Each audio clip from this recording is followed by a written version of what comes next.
So I'm going to try something a little different this video. I was hoping to do kind of a screen capture instead of having to draw out 100 of these lovely boxes. I thought I would just use the system that they already have there.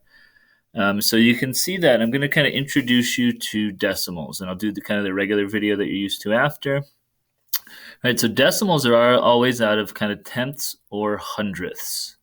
That means it takes 10 of them to make one whole, or it takes 100 of them to make one whole, or some combination of the two.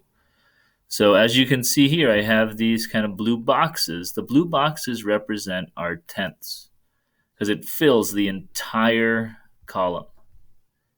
Every time it fills that entire column, that is 1/10.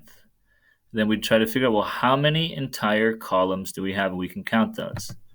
Right? There's 1, 2, 3, 4, 5, 6, and 7. And I wrote that down below in blue. Okay, there are 7 whole columns or rows filled in. That's 7/10, or, and again, the decimal version, 0.7, we also call 7/10. It could also be called those 7, this should be 70 hundredths. Or again, we also call this 70 hundredths, because if you were to count all the little blue boxes, there would be 70 of them, of the 100 needed to make one whole. And then the green is in our hundredths place. Those are like pennies. Right? I always think of the blue as like dimes and the green is like pennies. There are only 6 small little boxes shaded in. That's like having 7 dimes and 6 pennies. Okay, if you were to count just those little spaces, you would get 1, 2, 3, 4, 5, and 6.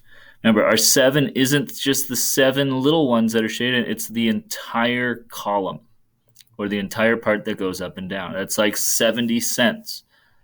Okay? And then the 6 green ones are, again, just 6 cents, which you can see down here. We read this as 6 hundredths, or again, we also read this as 6 hundredths.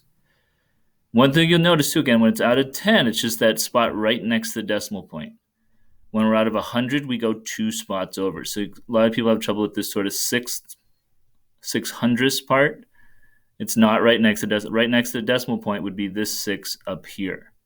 That's 60 out of 100, or 6/10.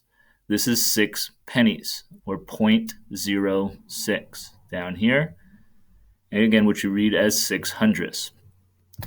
So if we were to put these together, we would call that, we have 0 whole dollars, and then we have 76 cents. Again, you notice again, the blue goes right after the decimal point. It's the tenths place. The 6 goes 2 spots over in the hundredths place.